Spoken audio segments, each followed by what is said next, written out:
안녕하세요. 저는 남편과 3년 전 이혼을 하고 현재 딸 하나를 키우고 있는 여자입니다. 저는 매일은 아니고 가끔 이곳에 들려서 올라온 사연을 듣고는 했는데요. 이런저런 사람들 사는 얘기를 듣다 보니 제 얘기도 이곳에 적어보면 어떨까 싶더라고요. 제 사연 읽고 공감해 주시는 분들이 과연 몇 분이나 계실까 싶지만 그래도 저 나름대로는 남들이 쉽게 접하지 못할 일을 경험했다고 생각하고 있었거든요.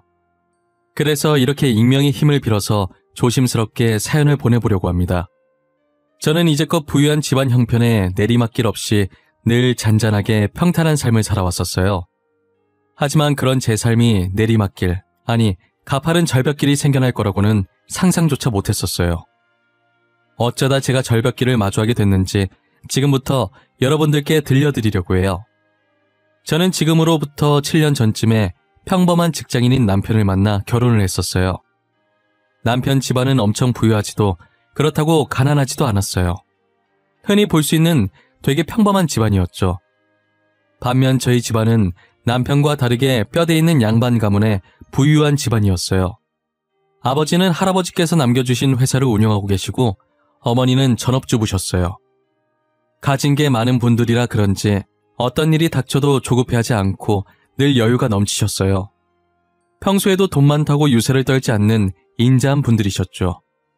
제가 어릴 때부터 저희 부모님께서 공부하라는 말 대신 항상 하시던 말씀이 있었어요. 어디에 가든 항상 겸손한 자세를 취하고 돈이 먼저가 아니라 인품이 먼저라면서 누구를 만나든 모든 사람을 평등하게 대하고 예의를 갖추라고 하셨었죠. 저는 그런 가정교육을 받고 자라 지금도 저희 딸에게 이 말을 그대로 하고 있어요. 어른들 말 중에 사위사랑은 장모라는 말이 있잖아요.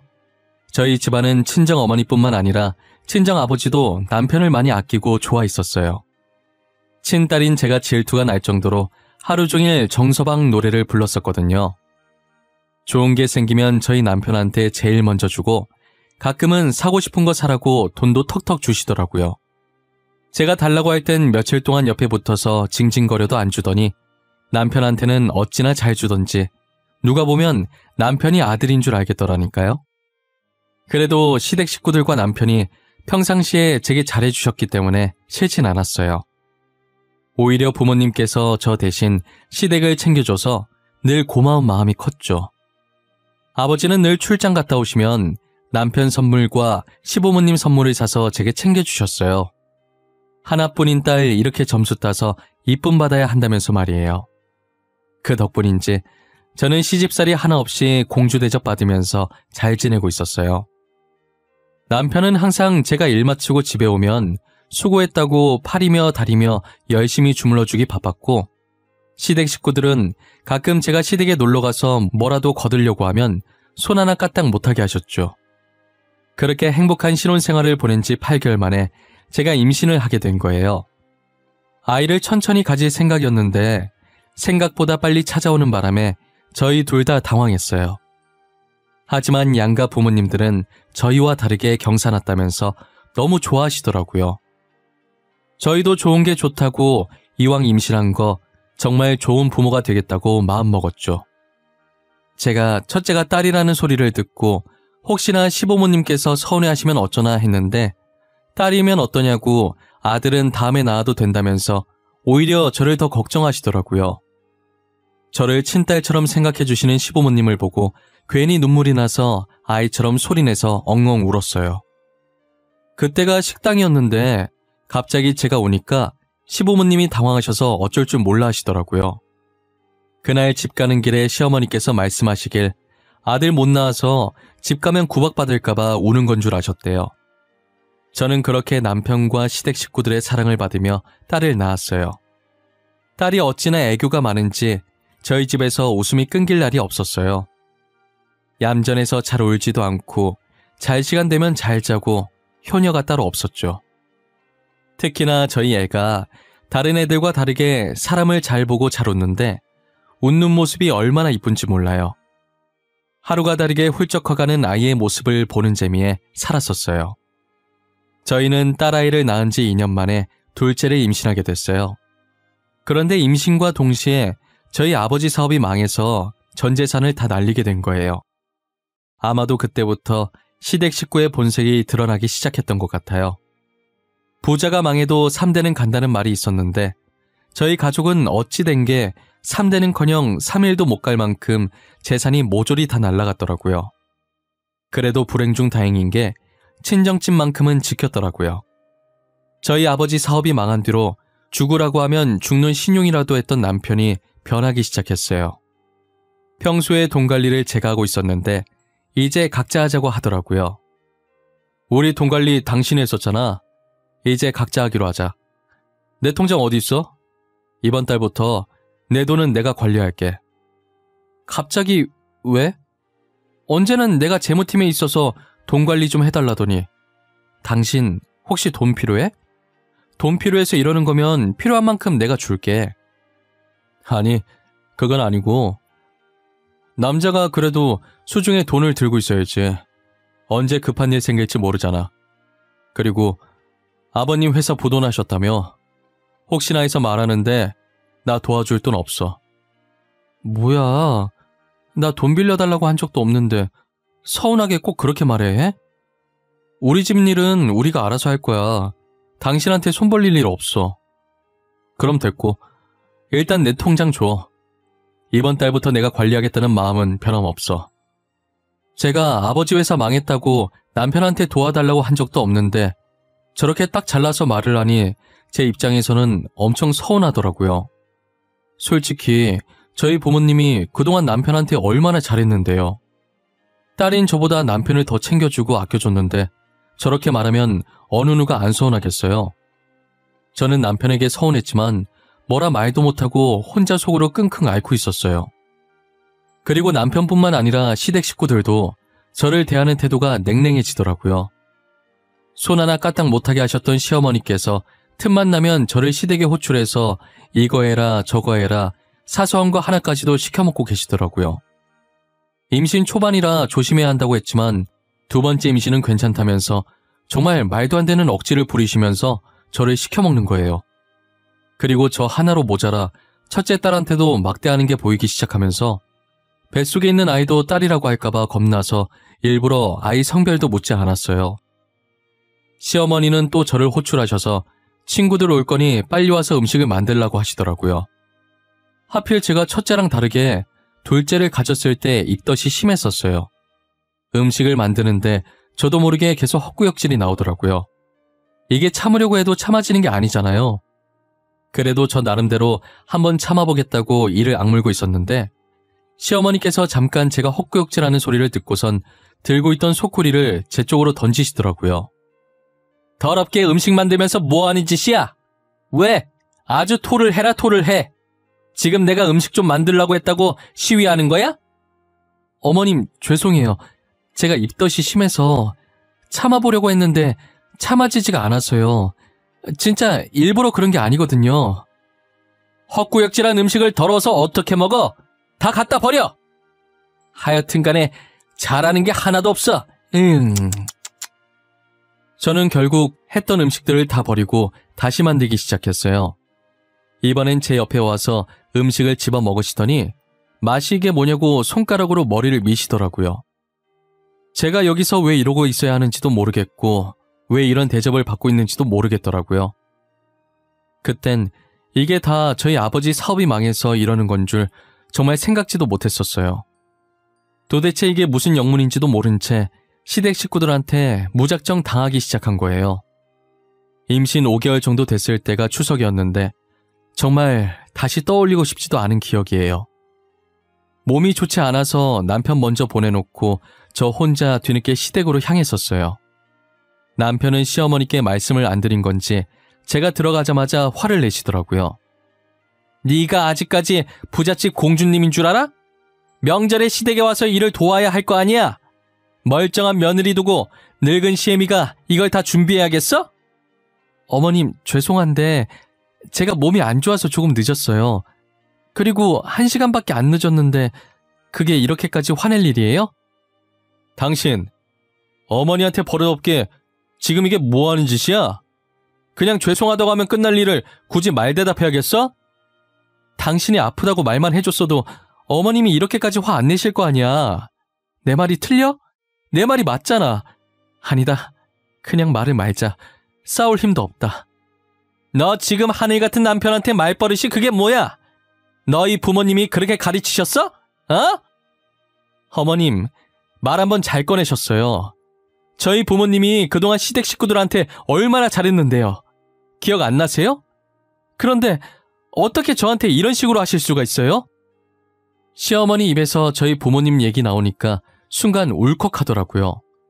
그동안 저희 부모님이 얼마나 잘해주셨는데 지금 시어머니께서 저한테 이러나 싶어서요. 저는 정말 틀린 말 한 거 없다고 생각했는데 어디에 화가 나신 건지 시어머니께서는 제 말이 끝나기가 무섭게 제 뺨을 때리시더라고요. 저는 부어오르는 뺨을 어루만지면서 그대로 시댁을 빠져나와 친구 집으로 갔어요. 발갛게 달아오른 뺨을 보고 괜히 부모님께서 걱정하실까봐 대충 몸이 안 좋아서 못 간다고 말하고 연휴 끝날 때까지 친구 집에서 지냈었어요. 걱정하시는 것보다 시댁 식구들한테 실망하실 게 커서 입이 안 떨어졌어요. 친구는 제 얘기를 듣더니 어떻게 사람들이 그렇게 못됐냐고 당장 이혼하라고 하더라고요. 저도 당장 이혼하고 싶었지만 아이들이 있으니 그게 마음처럼 쉽게 안 되는 거예요. 저만 참으면 다 괜찮을 것 같다는 안일한 생각을 하면서 지냈어요. 어찌저찌 시댁 식구들의 횡포를 견디고 둘째를 출산하게 됐어요. 둘째를 낳고 보니 남편을 쏙 빼닮은 아들이더라고요. 아들 얼굴이 보고 싶지 않을 정도로 남편과 많이 닮았었어요. 그러면 안 됐는데 산후조리원에서 입원하는 동안 한 번도 아들 얼굴을 보지 않았어요. 시어머니께서는 손자라고 아주 좋아 죽더라고요. 집으로 아들을 데리고 돌아왔을 때 저희 딸이 동생 보려고 다가가면 시어머니께서 못 보게 막더라고요. 더러운 손으로 만지는 거 아니라는 둥, 애 얼굴 닳는다는 둥, 이상한 말을 하면서 딸에게 화내시더라고요. 저는 그대로 딸을 안아들고 친정집으로 도망을 왔었어요. 연락도 없이 갑자기 저 혼자 딸아이를 안고 오니 친정 부모님께서는 당연히 놀라셨죠. 그간 시댁에 있었던 일을 전부 친정 부모님께 말씀드렸어요. 당장이라도 이혼하라고, 그동안 자신들이 어떻게 했는데 은혜를 이따위로 갚냐고 난리셨어요. 애들을 봐서라도 참고 지내려고 했는데 도저히 안 되겠는 거예요. 애들 지키려고 계속 거기 있었다간 제가 먼저 죽을 것 같더라고요. 저는 이혼 서류만 우편으로 보내주고 남편을 만나지 않았어요. 그랬더니 남편이 시어머니와 함께 저희 집을 찾아왔더라고요. 딱히 얼굴 마주하고 싶지 않아서 나가보진 않았는데 시어머니와 저희 부모님이 대화하는 소리가 들리는 거예요. 따님이 이혼 서류를 저희 집으로 보냈던데 알고 계십니까? 이혼 서류를 보내도 저희가 보내야지 무슨 이런 어이없는 경우가 다 있답니까? 저희 딸이 이혼 서류 보낸 게 왜요? 보내면 안 되는 이유라도 있습니까? 당신들이 뭐 잘난 게 있다고 저희 집까지 찾아오셨어요? 까놓고 말해서 사업이 망하고 이제 아무것도 없는 따님을 계속 걷어주면 감사하다고 해야죠. 감사하다고는 못할 망정 이혼 서류를 보내니 정말 저희 입장에서 황당하네요. 혹시 사돈께서는 입으로 똥 싸는 게 취미십니까? 누가 누굴 걷어줘요? 그럼 저희가 이제껏 쥐뿔도 없는 그쪽 아들 걷어준 건 생각이 안 나시나 봐요? 저기요 사돈, 제가 입으로 뭘 싸요? 지금 고개 숙여야 할 사람이 누군데 이러실까? 지금 저희가 사돈네들보다 위에 있는 것 같은데 안 그래요? 미안한데 이 집만 해도 당신들이 가진 재산보다 많아요. 저희는 손해볼 거 전혀 없는데. 어차피 이혼하는 건 애들 문제인데 언제까지 마마보이처럼 어머니가 나서게 할 건가 정서방? 뭐? 누가 마마보이라는 거야? 그리고 지금 당신 딸도 안 나오고 당신이 나서고 있잖아. 왜 나는 나서면 안 되는 건데? 어? 아우 시끄러. 저기요 아주머니. 아주머니께서 이때까지 저희 귀한 딸 괴롭혔다면서요. 지금까지 딸 혼자 당신들이랑 맞섰는데 처음으로 우리가 나서는 것도 안 되나? 시어머니께서는 빽빽 소리만 지를 줄 알았지 저희 어머니한테 한마디를 못 이기더라고요. 어휘력이 딸리니 아무 말도 못하고 씩씩거리기만 하시다가 자기 성질에 못 이겨 당장 이혼시키겠다고 하면서 남편을 데리고 나가는 거예요. 그러더니 나중에 다시 어머니한테 연락해서 손녀는 데리고 가던가 말던가 알아서 하고 손자는 자기 핏줄이라면서 절대 못 준다고 했다더라고요. 누가 들으면 제가 딸을 어디서 주워온 줄 알겠더라니까요.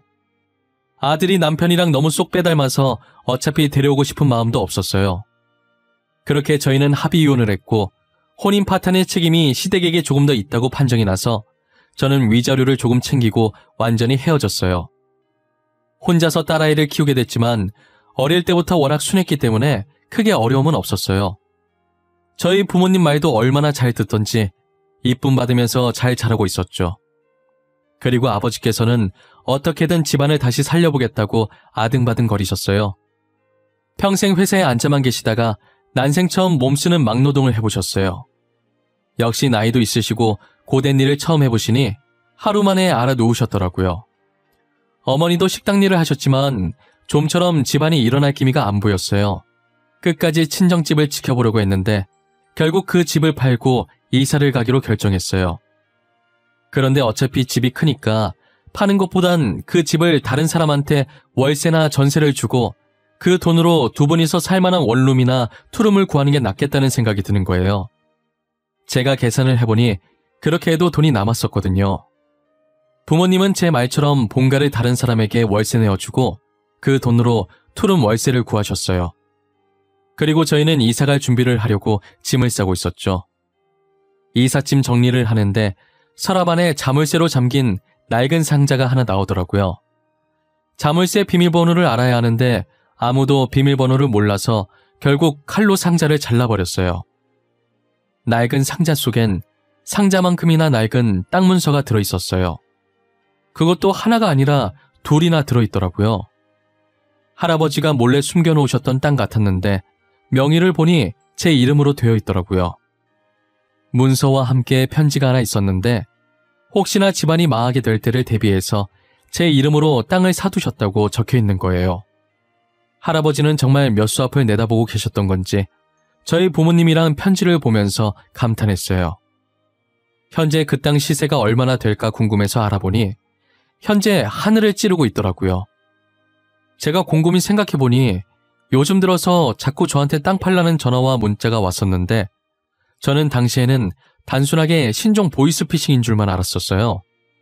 아버지 사업하고 있을 때 연락 왔으면 아버지가 가지고 있는 땅 때문에 일어나 라고 생각했을 텐데 현재 사업 말아먹어서 다 잃었는데 무슨 땅을 말하나 싶었거든요. 그런데 그 사람들이 말한 땅이 바로 이 땅들이었던 거예요. 이 땅들도 알고 보니 최근에 갑자기 시세가 올랐다고 하더라고요. 말 그대로 저희 집안은 지혜로우신 할아버지 덕분에 다시 돈방석에 앉게 된 거죠. 저는 부모님을 모시고 땅 문서에 적힌 주소를 찾아가 보기로 했어요. 도착해보니 삐까뻔쩍한 번화가 사이에 폐건물이 하나 덩그러니 있더라고요. 저희도 지나가다 한 번씩 본 적이 있는 건물이었어요. 도대체 저기는 나중에 뭘 하려고 저렇게 해놨나 했었는데 그게 제 건물이었던 거죠. 저는 폐건물을 보다가 가방에서 통장을 꺼내 그동안 일하면서 모았던 돈이라고 아버지께 주면서 그동안 키워줘서 감사하다고 건물 리모델링해서 이제 임대료 받아 먹으면서 편하게 지내라고 했어요. 아버지는 떨리는 손으로 제 통장을 받으시더니 통장에 얼굴을 묻고 우시더라고요. 어머니도 그 모습을 보고선 조용히 뒤돌아서 흐르는 눈물을 훔치셨어요. 우리 귀한 딸 코 묻은 돈을 내가 이걸 어떻게 받아? 돈은 또 언제 이렇게 모은 거야? 나 이거 못 받아. 절대 못 받아. 어떻게 모은 돈인데 내가 덥석 받아? 아빠, 그런 것 치곤 지금 너무 자연스럽게 아빠 손에 들려있는 것 같지 않아? 그냥 받아. 딸이 주는 선물이야. 그동안 이렇게 키워준 것도 고맙지 뭐. 그래. 일단 네가 나한테 그렇게 주고 싶다고 하니 받기는 할 텐데 언제 이렇게 모은 거야? 생활비로도 모자랐을 텐데. 아빠 딸 재무팀에서 일하잖아. 그래서 돈 관련된 건 엄청 철저한 거 알지? 쓸데없는 거 안 사고 모으면 그만큼 모을 수 있어. 그래도 나 하고 싶은 건 하고 살았다? 아버지가 너무 속상해하면서 오시길래 오히려 제가 더 덤덤한 척, 씩씩한 척 했어요. 사실 하고 싶은 거나 사고 싶은 게 있어도 참고 최대한 아끼고 아껴서 모은 돈이었거든요. 언젠간 부모님께 선물로 드리고 싶어서 따로 모아왔던 돈이었어요. 이렇게 쓰일 줄은 몰랐는데 그래도 기분이 정말 좋더라고요. 아버지는 투룸으로 이사 가려던 것도 취소하고 다시 본가로 돌아가 제가 준 돈으로 건물을 다 뜯어 고치고 임대료를 받으면서 지내고 있었어요. 딸이 선물해준 건물이라면서 어찌나 애지중지 여기시던지 제가 용역업체를 쓰라고 해도 본인들이 직접 청소하겠다고 고집을 피우더라고요. 아무리 말해도 안 들으셔서 결국 저도 두 손 두 발 다 들었어요. 그러다 예기치 못한 장소에서 평생 마주치고 싶지 않았던 사람들을 마주하게 됐는데요. 모두가 예상하셨듯 그 사람들은 바로 저희 전 남편과 전 시어머니셨어요. 그날도 어김없이 청소하러 나가셨다는 말에 같이 점심 먹으려고 부모님을 찾아갔어요. 제가 건물 앞에 거의 다다랐을 때 어느 한 식당에서 전 남편과 전 시어머니가 나오더라고요. 알고 보니 저희 건물 옆에 새로 생긴 식당이 전 남편 가게였어요. 저는 그 두 사람을 보고 멈칫했고 그들도 저를 보고 걸음을 멈추더라고요. 마침 저희 부모님께서도 청소가 끝나셨는지 청소용품을 들고 나오고 계셨어요. 드라마도 아니고 어쩜 그렇게 타이밍이 절묘한지 모르겠어요. 고무장갑을 낀 채 청소용품을 들고 나오는 저희 부모님을 본 전 시어머니께서는 한쪽 입꼬리를 올리면서 팔짱을 끼고 저희에게 다가오더라고요. 어머, 이게 누구야? 사돈, 아참, 이제 아니지? 아주머니께서 여긴 어쩐 일이세요? 이 건물에서 청소하시나 봐요. 혜지야, 어디서 개 짖는 소리 안 들리니? 똥개가 앞에 있나 왜 이렇게 시끄러워? 저기요 아주머니, 아주머니 가던 길이나 계속 가세요. 저희 아세요? 자존심은 여전하시네. 그쪽 꼴 보니 저도 아는 척하고 싶지 않아요. 부잣집 사모님께서 어쩌다 남의 건물 청소나 하고 계실까? 내가 건물 청소를 하든 뭘 하든 뭔 상관이시래? 그쪽은 엄청 대단한 일 하고 있나 봐요. 저희가 이번에 식당 하나 차렸거든요. 옆에 있는 저 식당인데 언제 한번 드시러 오시던가. 아 맞다. 저희 가게 메뉴가 좀 비싼데 드시러 오실 수 있을지 모르겠네. 전 시어머니의 막대먹은 성격은 예나 지금이나 여전하시더라고요. 어머니도 만만치 않게 전 시어머니의 말에 한마디도 지지 않으시고요. 저희 가족에 대한 비아냥거림으로 전 시어머니의 입은 쉬질 않으셨어요. 언제까지 하려나 볼참이었는데 저희 건물에서 일하시던 분이 나오시는 순간 전 시어머니의 입에서 더 이상 소리가 새어나오지 않았어요. 사장님들, 오늘도 청소하러 오신 거예요? 진짜 대단하세요. 돈이 그렇게 많으신데 업체 한번 안 쓰시고 매번 이렇게 직접 청소하기 힘들지 않으세요? 에이, 아니에요. 제 건물 제가 청소하는데 뭐가 힘들어요? 안 그래도 저희 딸이 업체 쓰라고 난리더라고요. 생각 안 해본 건 아닌데 저희가 하는 게 마음 편해요. 두 분 다 대단하신 것 같아요. 아, 커피 한 잔씩 드릴까요? 저희가 이번에 신메뉴 개발했거든요.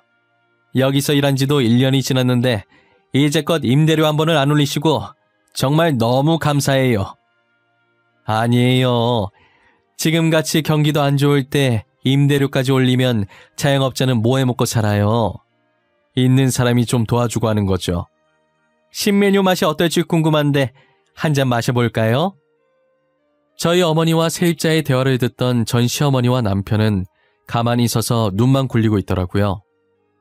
그러다 저희 부모님은 세입자를 따라 신메뉴 맛보러 카페 안으로 들어가셨고 곧이어 저도 뒤따라 들어가려는데 전 시어머니께서 제 손목을 붙잡으시는 거예요.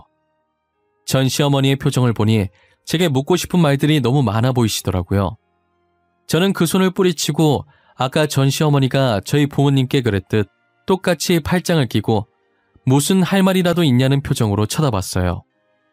제가 할 말 있으면 빨리 하라고 하니 저게 다 무슨 말이냐고 물어보는 거예요. 저는 아무렇지 않게 방금 들은 그대로라고 저 건물 저희 부모님 건물이라고 말했죠. 어떻게 된 일이냐고 물어보시길래 제가 꼭 대답을 해야 되냐고 말하고 카페로 들어왔어요. 카페 안으로 들어와 전 시어머니와 전 남편을 몰래 지켜보니 뻥진 표정으로 서 있다가 자신의 머리를 주먹으로 치더니 주랭랑 치시더라고요. 번데기 앞에서 주름 잡은 꼴이니 아까까지 자신들이 했던 행동이 얼마나 쪽팔리겠어요. 저는 그동안 당한 수모들에 대해 한 방 먹인 기분이 들어서 좋더라고요. 그런데 이게 제 발목을 잡기 시작할 줄은 꿈에도 몰랐어요. 전 시어머니와 전 남편은 저희가 다시 부자가 됐다는 것을 알고 들러붙기 시작했죠. 저희가 마주쳤던 그날 이후로 부모님 건물 앞을 기웃거리시면서 친한 척을 하셨나 봐요. 사돈으로 함께했던 시간들을 생각해보라고 하는 말에 어머니가 기가 찼다고 하시더라고요. 전 시어머니뿐만 아니라 전 남편도 제 회사까지 찾아와서 다시 잘해보자고 하고 난리도 아니었죠. 결국 거머리 같은 시댁 식구들을 피해 부모님은 용역업체에다가 건물 청소를 맡겼고 저는 오랫동안 다니던 회사를 그만두고 다른 회사로 이직을 하게 되었어요. 이제 마주칠 일 없을 거라 생각했는데 저희가 이사를 가지 않았으니 시댁 식구들은 친정까지 와서 들러붙기 시작하더라고요. 어머니는 그럴 때마다 주방에서 소금을 들고 나와 대문 앞에 있는 그들에게 뿌렸어요. 그 정도 했으면 자존심 상하고 지칠 만도 한데 매일같이 찾아오더라고요. 저희는 참다 못해 그 집을 다시 다른 사람에게 세를 주고 이사를 갔어요. 이사를 간 후로는 시댁 식구들을 마주치지 않게 됐고 진작에 이사를 갈 걸 그랬나 싶었어요. 그로부터 반년 뒤에 시댁 식구들의 소식은 뉴스를 통해 알 수 있었죠. 시댁이 운영하던 식당에서 일하던 한 알바생의 고발로 반찬 재사용 논란이 생긴 건데요. 알바생이 찍어놓은 증거 영상을 보니 빼도 박도 못하겠더라고요. 저희 가족은 뉴스를 보며 혀를 찾고 망신살도 이런 망신살이 없었어요. 제 딸도 뉴스를 보면서 그동안 우리한테 했던 짓 때문에 벌 받는 거라고 한마디 거들었어요. 그동안 아빠 없는 자식으로 만들어서 미안했는데 딸도 시댁에 대한 마음이 저와 같았더라고요. 저렇게 뉴스까지 났는데 식당은 잘 될 리 없었고 손님이 완전히 끊겨버리자 식당 문을 닫게 됐어요. 막상 저런 상황이 오니 통쾌하기보다 제 딸아이의 아빠라서 그런지 불쌍하다는 생각이 들었어요.